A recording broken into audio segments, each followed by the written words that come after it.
In Conversation with Terry Shepard, award-winning broadcaster, narrator, and author. A deep dive into the writer's craft with the artists and support systems who create the stories we love. Amber Royer writes the Chalkiverse comic telenovela-style, foodie-inspired space opera series and the Bean to Bar mystery. She is also the author of Story Like a Journalist, a workbook for novelists. She also teaches creative writing and is an author coach. Amber and her husband live in the Dallas-Fort Worth area, where you can often find them hiking or taking landscape, architecture, wildlife photographs. If you are very nice to Amber, she might make you cupcakes. Chocolate cupcakes, of course. Amber blogs about creative writing technique and all things chocolate at Amber Royer, ROYER.com. Amber, great to have you in the conversation. Welcome. Thanks for inviting me. Everyone loves chocolate. What drew you to it as a genre? Okay, so it was kind of an accident. I had gone on a cruise, and it was one of the first ones that I was lecturing on. And we took a short excursion and wound up in Samana in the Dominican Republic. And we got to, look around and see different people who were working with chocolate. And one of the guys I talked to said that a lot of the farmers who were out there had never tasted a finished bar of their chocolate because it was processed and it would have to be shipped back and they couldn't afford it.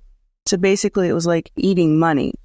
And I was thinking about how chocolate used to be used as currency, and all these ideas are just kind of wandering around in my head. We had been to a chocolate festival in Dallas. It was one of the first ones shortly before we got on board, and we sailed out of Baltimore. So we're right near Hershey, Pennsylvania, and, all of the different types of chocolate that people enjoyed. Nobody had heard of craft chocolate at the time. This was like 2008, 2009. And so I did a chocolate tasting because one of the craft chocolate guys had given me some bars. And it was one of the presentations that was well attended. But whenever I started pulling out all of these chocolate bars, people didn't recognize the idea of single origin chocolate, and they were very confused by the flavors because they were used to something that was more commercially uniform. Hershey's great for baking, that kind of thing. Ghirardelli's, all of those blended chocolates really work well. There are some high-end ones too, but craft chocolate is its own unique thing. And it was some of these folks' first introduction to it. And some of them were very negative. They're like, I don't think that this is something I would like. This tastes like a shoe. This tastes like leather. And there are flavor notes in some bars that have fruity notes, that have earthy notes, that have citrusy tannic notes. So it was just quite the experience. And I realized there was a lot more to chocolate. And when we did that tour, I saw cacao pods for the first time. And I don't know if you've seen one, but they look like a Nerf football. They're about the same size. They're red, gold, sometimes green. And I had this idea because it was about to be National Novel Writing Month, and I had like a minute to come up with something, right? So I had this idea, what if there were some folks on a spaceship and they were basically playing catch with this cacao pod because it was the last one in existence. It started from there, and it felt very much like Noises Off. Did you ever see Noises Off? Okay, so we're going up and down elevators, and we're trying to hide from people, and there's miscommunications and all kinds of stuff. And it was basically a novella. And once I found somebody who was interested in it, I had fleshed out the idea, made it a little more thoughtful. And the editor I worked with really helped me to dig into idea implications and, develop more of the cool characters that I had running across. And so it bears very little resemblance to that first book. And so once I started marketing that first one, researching chocolate more, I met so many real world chocolate makers and chocolatiers, and we talked a lot. And there were some themes that ran through their lives that I thought were very interesting, because craft chocolate is only like 10 years old. So nobody really grew up and said, I want to be a craft chocolate maker. I'm going to be the next Willy Wonka. Well, maybe Adrian Zumbo did, but most everybody did not. And so I'm talking to folks who their first career was in engineering, a lot of them. Some of them, they were very much about reinvention. So they had a career that wasn't fulfilling them in the corporate world, or they did something like archaeology and it just wasn't their thing. And so they turned around and learned something new that felt more at home. And some of them love travel because a lot of people fly to Origin and meet farmers and get to know the beans and all of that stuff. And I just thought, this is a captivating character. So when my agent asked me what else I wanted to do, I'm like, I really want to do a cozy mystery series starring a craft chocolate maker. How did you select this genre? Well, I mean, the space opera was pretty self-explanatory. Cozies have a softer feel to them, and they're mainly about community. So I get to have my character, so Felicity is this craft chocolate maker, and I wanted, because of the whole idea of reinvention, I wanted her to be coming home to reinvent herself with the friends that she kind of lost track of as she's gone off and had this whole other life. She was a physical therapist in Seattle. She lost her husband and has decided she's going to move in with her aunt back in Galveston, who is flipping a house. And I chose the setting because I used to live Southeast Texas on the land side. So we were basically a ferry ride away from the island. And Galveston is much more picturesque than Nederland, Texas.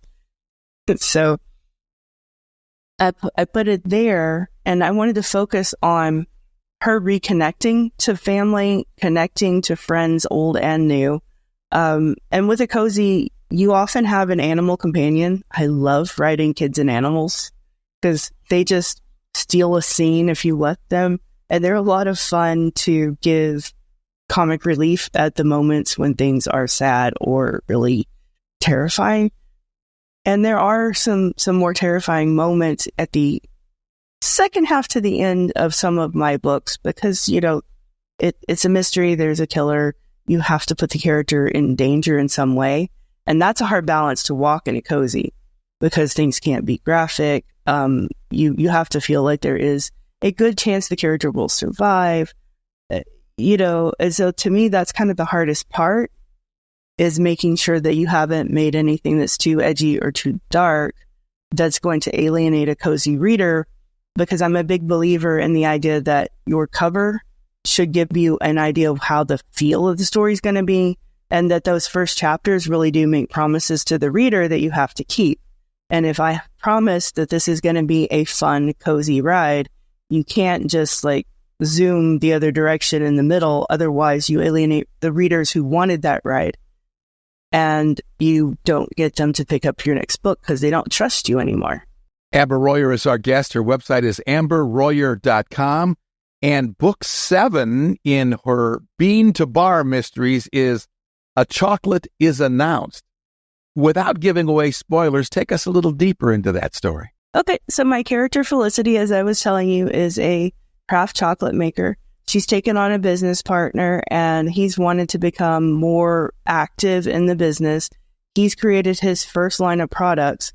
And since we have a character who has become in one of the other characters' words, mega murder magnet, she's solved all these mysteries, and her chocolate shop has gotten a bit of a reputation. So in order to announce Logan's chocolates, they decide to hold a murder mystery weekend at the hotel that her aunt is flipping. And she's a little bit reluctant about this because in her experience, putting too many people together in a setting for a murder is bound to be a bad idea. But she gets talked into it. And yes, something does go awry during the weekend, and she winds up having to solve a locked room murder. What do your biggest fans like about your writing?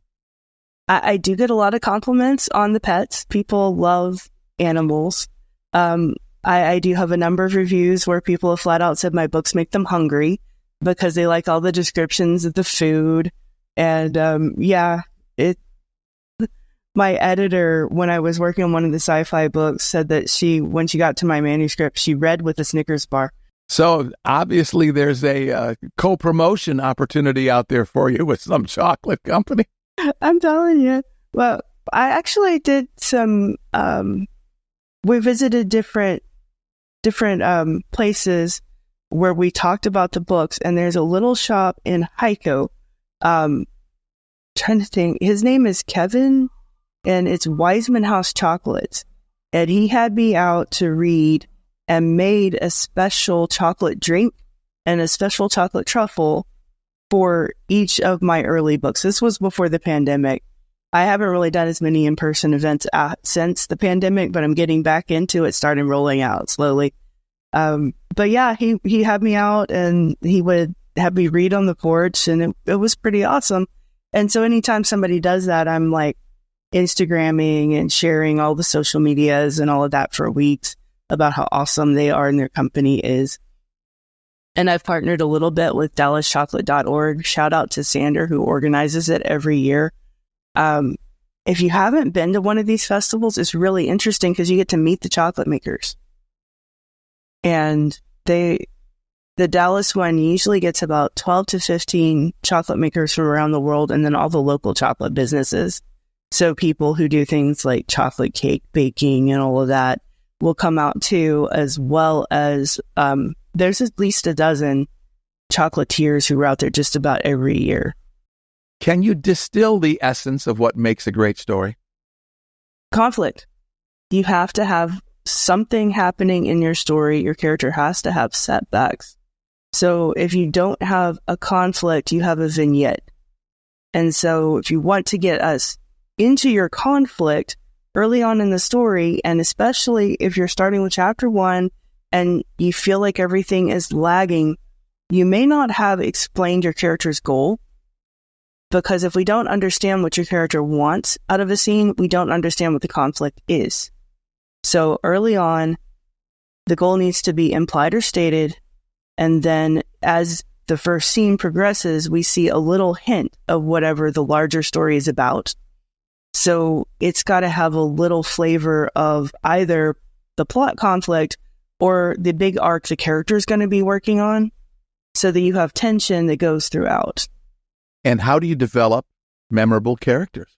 Think about people they have multifaceted sides, and you put them in different contexts and you put them together with, say, family members. They're going to act differently than they do. So when you put them in different situations, you start to get a more rounded feel. But if they still don't feel like real people and you're just getting into the writing and you're trying to figure out, okay, who should this person be? I've got a name, I've got an occupation. They don't really feel like a real person. I like to do character interviews where you have a list of questions and you sit down and you talk to them. I know this feels a little meta and it might make you feel a little silly the first time. And you literally ask them, what do you want out of the story? And usually they'll tell you. Then you start asking hard questions. I think the one that most, even if you're just trying to imagine what the character's response would be, that gets the most visceral reaction is something along the lines of, if you don't survive the story, who would give your eulogy? So I was doing the interviews for the Chocoverse books, and I have a character who's basically a space pirate. He's my character's love interest in the first book, and it's a hilarious interview the way I wrote it out, because he tried to bribe me to make sure he would survive with some in-world jewelry with an alien version of Amber, since it was so pretty like my name. And once you do something like that, that makes a character who's very, very distinct. And these are exercises that you do behind the scenes before you start the story. Yeah, I actually have a workbook for writers, which it's called Story Like a Journalist, because it takes all of the questions that you use in journalism, the who, what, when, where, how, why, and relates it to fiction writing. So who is character, why is theme, and how is plot, right? And when, where is, of course, setting. So it breaks it down with worksheets for every step of the way. And I have extensive things like, for the character interviews, there are several pages. And then I have 2 worksheets on involuntary autobiographical memory.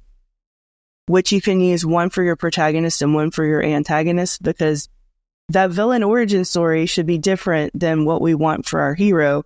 So those key moments when you're explaining the backstory and you want to use IAMs, you want what was that traumatic moment for your villain in a different way than you want what traumatic moment gave you the character flaw for your protagonist.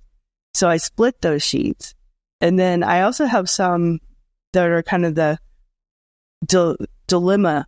What would the character choose in any given situation? And I've seen those before where they give you options, like your character could A, B, C, or D. That means your character is this or that.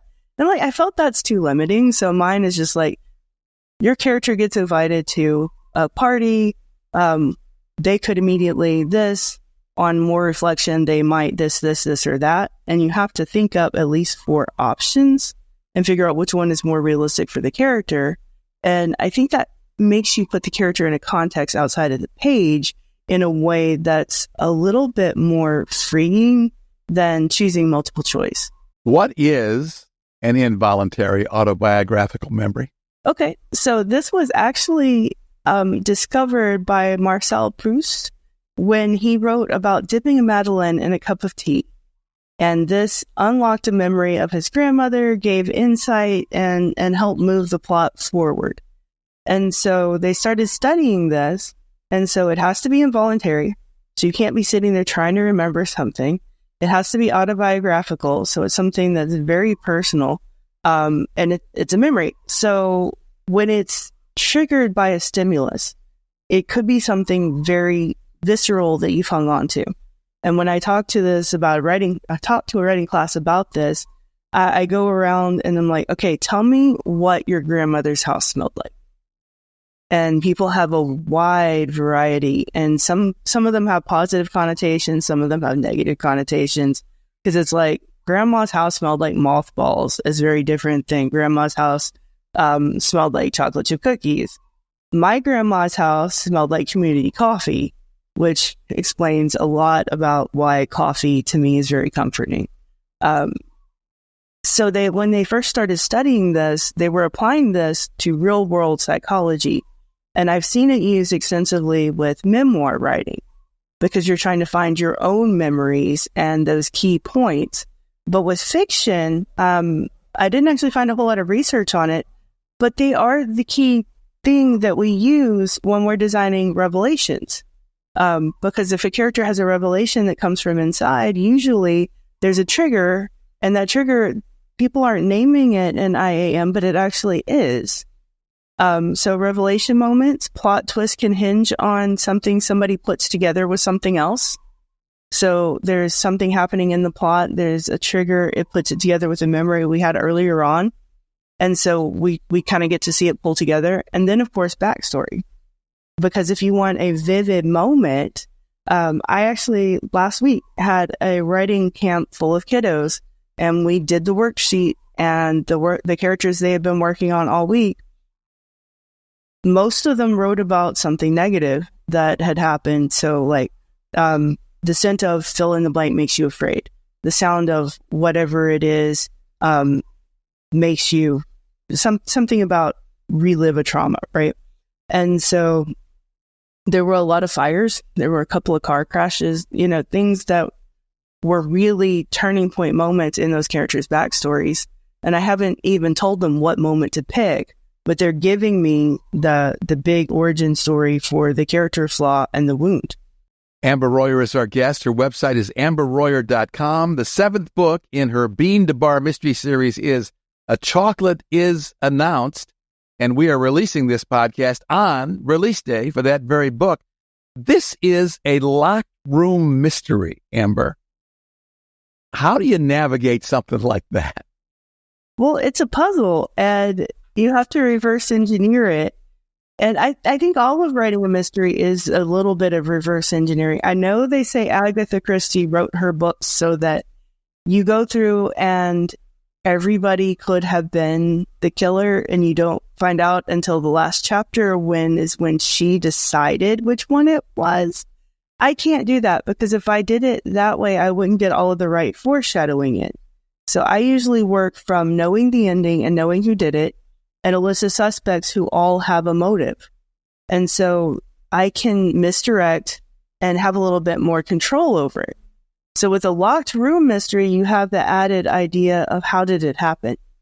And, there's a lot of different, very unique ways that people go about having a locked room work with fishing line and ice and all kinds of stuff. So I don't want to give away how I put it together, but you have to think about how everybody's going to automatically try to solve it and try and put in an element that's a little bit of a twist to how they immediately think the locked room worked in order to have a wider suspect. Time for the lightning round. Favorite chocolate? That's a hard choice. I'm going to go with French Broads, malted milk. Favorite book you've ever read? The Hitchhiker's Guide to the Galaxy. Top 2 favorite authors? I read a lot of different genres, but Jane Austen's got to be up there. Can I just go back to the Hitchhiker's Guide? Sure, Douglas Adams. Very good. Jane Austen and Douglas Adams, 2 very good selections. That's actually a pretty good example of my writing style. And finally, why do you write? Well, for both mental health and because I like to entertain others. I find that writing helps to process things that have happened and to help you tell the story that you needed to hear. And hopefully that will connect with other people who also need to hear it. So it's a therapeutic exercise for you. It is a bit. I find that I learn things from my characters and the way they handle situations that I didn't even realize were lessons I was trying to tell myself. I hadn't, until I even got to the 3rd book in the Chocoverse series, really realized what message Bo was getting out of all of this about self-confidence and not caring too much what other people think, although I should have realized that right away when I had a character who's running from the galactic paparazzi on the first page. So you grow as a person as you write. And I find that as I've worked through this series with Felicity, I'm on book 7. I see her gaining confidence on the page. I see her putting her life back after setbacks and tragedy. Obviously, I haven't been through the same kinds of tragedies that she has, but I had loss in my own life. And I feel like through writing about her arcing away from that and moving forward, I'm becoming a more positive person because that's the message that I'm telling myself and getting into my own head. And I think all writers do that. We find that everybody has themes that show up who are prolific writers, that have character types who show up. And the way that they keep running through a story, a lot of times you'll see characters who are, in the later books have matured, or in a writer's later work have a different take on life. And I think that comes from delving into somebody else's life and mind and running that whole thing, because our silly little brains have a hard time distinguishing between fantasy and reality, which is why you can get so attached to characters in like a television show that you're watching, because we're running a simulation, we're seeing how things work out, and it can feel very important to us and very real at the time as a reader or a viewer. So imagine what it does to you as a writer if you're really connecting with the characters and really feeling like they are real people going through real experiences. And when we chat with our friends in real life, a lot of times that helps shape our outlook. So of course, whatever we're spending that much time creating is going to help us. Book 7 in the Bean to Bar Mystery Series is A Chocolate is Announced, and it was written by our guest, Amber Royer. AmberRoyer.com is the website. How else can people find you on social media? I'm on Instagram, Amber Royer Author, pretty actively. I have a YouTube channel, which is also Amber Royer Author. Pretty much that's my branding across the board. I am on Facebook. I have a writers group that I lead called Saturday Night Write. There is a Facebook group for that as well if you are interested in writing help. We meet every 3rd Saturday, and that is free to join us on Zoom, so everybody can just sit wherever you are and discuss whatever craft topic of the month we've got going on. Fantastic. Thanks for joining me in conversation. Thank you. It was a lot of fun. In Conversation with Terry Shepard is a copyrighted presentation. All rights reserved. I'm Lisa Davis. Join Terry Shepard next time in Conversation.